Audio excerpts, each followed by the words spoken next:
Assalamualaikum warahmatullahi wabarakatuh. Berjumpa kembali dalam pembelajaran kimia bersama dengan Ibu Normawati. Pada hari ini, kita akan membahas tentang kecepatan reaksi kimia. Baik, sebelum kita memulai pembelajaran pada hari ini, marilah kita sama-sama membaca basmalah. Bismillahirrohmanirrohim. Semoga semua anak-anak dalam kondisi sehat walafiat dan tetap semangat. Baik, kecepatan reaksi kimia. Sebelumnya tentu anak-anak sudah pernah mendengar kata-kata kecepatan. Ya, pada saat SMP kita belajar tentang kecepatan di mata pelajaran fisika. Kecepatan, apa itu kecepatan? Kecepatan adalah banyaknya jarak yang ditempuh per satuan waktu. Ya, kita tahu kalau kita lihat di dalam jalan raya, ya, laju mobil atau kecepatan mobil ada yang berbeda-beda. Ada yang cepat, ada yang lambat. Ya, makin cepat berarti jarak yang akan ditempuh makin sebentar. Maka jarak berbanding terbalik terhadap waktu. Nah, pada hari ini Ibu akan menjelaskan tentang kecepatan reaksi kimia. Ternyata kecepatan tidak hanya di dalam jarak, ya, tetapi ada juga dalam reaksi kimia. Ya, bagaimana yang dimaksud dengan kecepatan reaksi kimia? Baik, indikator pembelajaran pada hari ini adalah pengertian laju reaksi dan faktor-faktor yang dapat mempengaruhi laju reaksi. Laju reaksi, ya, kita tahu apa yang dimaksud dengan laju reaksi? Laju yang menyatakan seberapa cepat atau seberapa lambatnya suatu proses reaksi itu berlangsung. Nah, apa itu kecepatan? Ya, besarnya perubahan jarak akhir dan jarak awal per satuan waktu. Apa artinya perubahan jarak akhir dan jarak awal? Berarti maksudnya berapa jarak akhir yang ditempuh, selisihnya dibagi per satuan waktu, atau biasa disebut perubahan jarak per satuan waktu. Itu pengertian kecepatan di dalam fisika. Tetapi, nah, di dalam laju reaksi atau kecepatan reaksi apa itu? Ya, laju reaksi adalah besarnya perubahan jumlah reaksi dan hasil reaksi per satuan waktu, dinyatakan dengan perubahan konsentrasi. Jadi, laju reaksi kimia adalah perubahan konsentrasi per satuan waktu. Ya, di mana pada saat yang diambil adalah perubahan reaksi, dia akan makin lama makin berkurang. Ya, tetapi kalau kita ambil perubahan hasil reaksi, makin lama makin bertambah. Lihat rumus persamaannya atau persamaan umumnya. Pada reaksi MR menjadi NP, di mana M adalah koefisien R dan N adalah koefisien P, maka V atau kecepatan reaksi adalah min delta R per delta T. Ini yang Ibu maksud. Kalau kita ambil perubahan reaksi boleh. Tetapi rumusnya min. Mengapa pada reaksi min? Karena kalau reaksi itu berlangsung lama-lama reaksinya akan habis. Maka di sini rumusnya adalah V sama dengan berkurangnya perubahan zat A dibagi dengan persatuan waktu. Atau kalau kita mau mengambil perubahan konsentrasi pada hasil reaksi, maka rumus V sama dengan penambahan, ya, konsentrasi P dibagi persatuan waktu. Mengapa? Karena pada saat reaksi berlangsung, tentunya hasil reaksi makin lama makin bertambah, yaitu adalah laju reaksi kimia. Nah, sekarang ya kita tahu ya makin cepat reaksi, apa yang menyebabkannya? Ya, ternyata teori tumbukan sangat berkaitan dengan kecepatan reaksi. Mengapa? Karena teori tumbukan menyatakan bahwa partikel-partikel reaktan harus saling bertumbukan untuk bereaksi. Jika tidak bertumbukan, maka tidak akan terjadi reaksi. Ya, jadi makin banyak tumbukannya atau makin cepat tumbukannya antar partikel reaktan yang berhasil menghasilkan reaksi disebut tumbukan efektif. Ya, energi minimum yang harus dimiliki oleh partikel reaktan untuk bertumbukan efektif disebut energi aktivasi. Maka teori tumbukan sangat berkaitan erat dengan laju reaksi. Lanjutkan, di sini Ibu akan menjelaskan faktor-faktor apa saja yang dapat mempengaruhi laju reaksi? Ya, yang pertama adalah konsentrasi, yang kedua adalah luas permukaan zat, yang ketiga suhu, dan yang keempat katalis. Kita akan membahas yang pertama tentang konsentrasi. Apa itu konsentrasi? Banyaknya zat terlarut dalam setiap volume larutan. Itu konsentrasi yang digunakan dalam kecepatan reaksi adalah molaritas, ya. Mol per liter. Ya, banyaknya mol ya zat terlarut dalam setiap volume larutan. Di sini bagaimana hubungan antara konsentrasi dengan kecepatan reaksi? Ya, kita lihat di dalam gambar. Ini ada gelas yang berisi dengan larutan HCl1M. Ya, sedangkan zat yang akan dimasukkan ke dalam larutan HCl1M ini adalah 1 gram.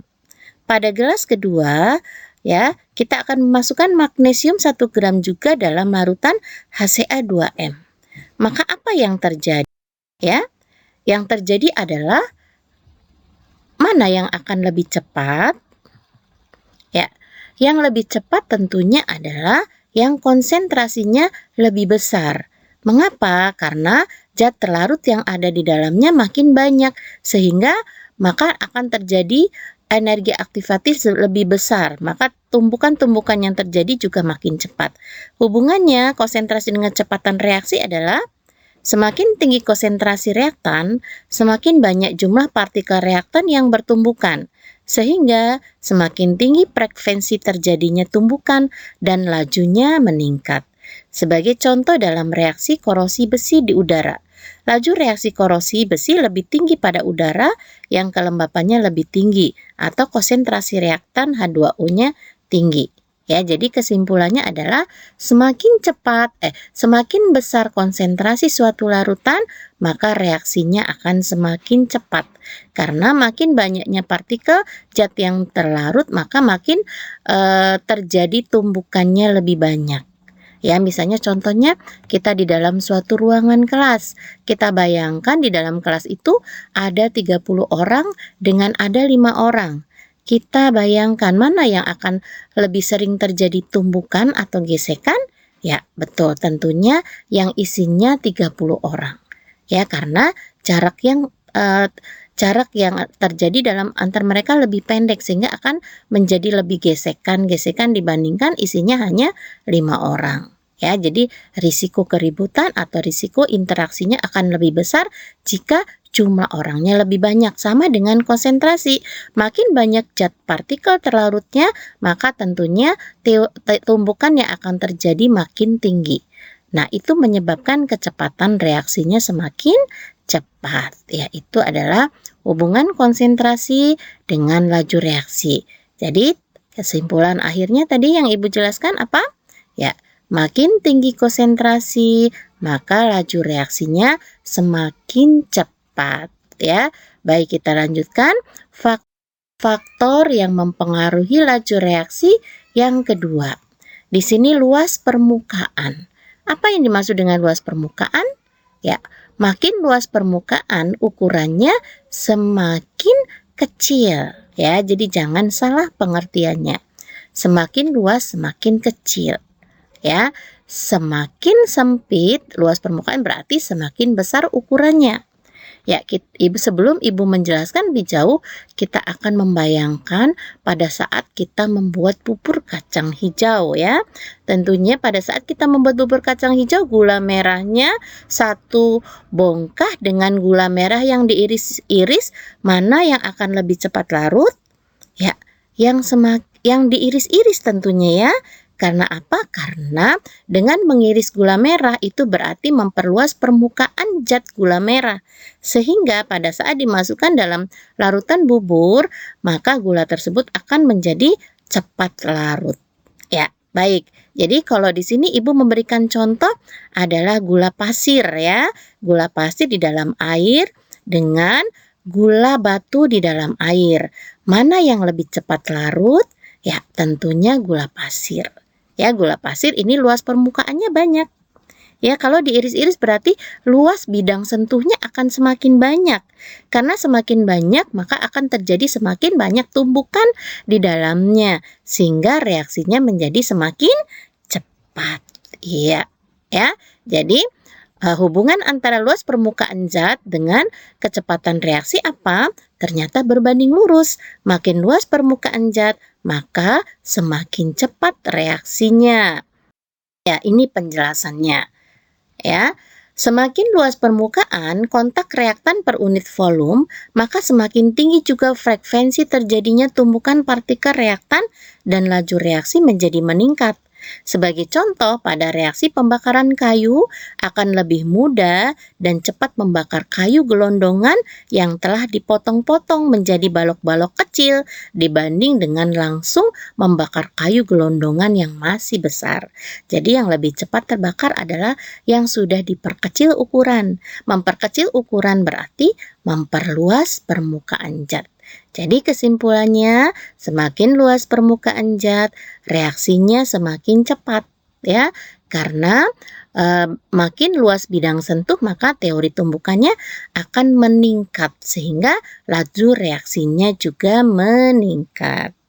Ya, kita lanjutkan faktor berikutnya, yaitu suhu. Kita tahu ya, suhu adalah berkaitan dengan temperatur. Nah, di sini Ibu memberikan contoh di dalam memanaskan suatu zat. Ya, contohnya kita membuat teh, ya.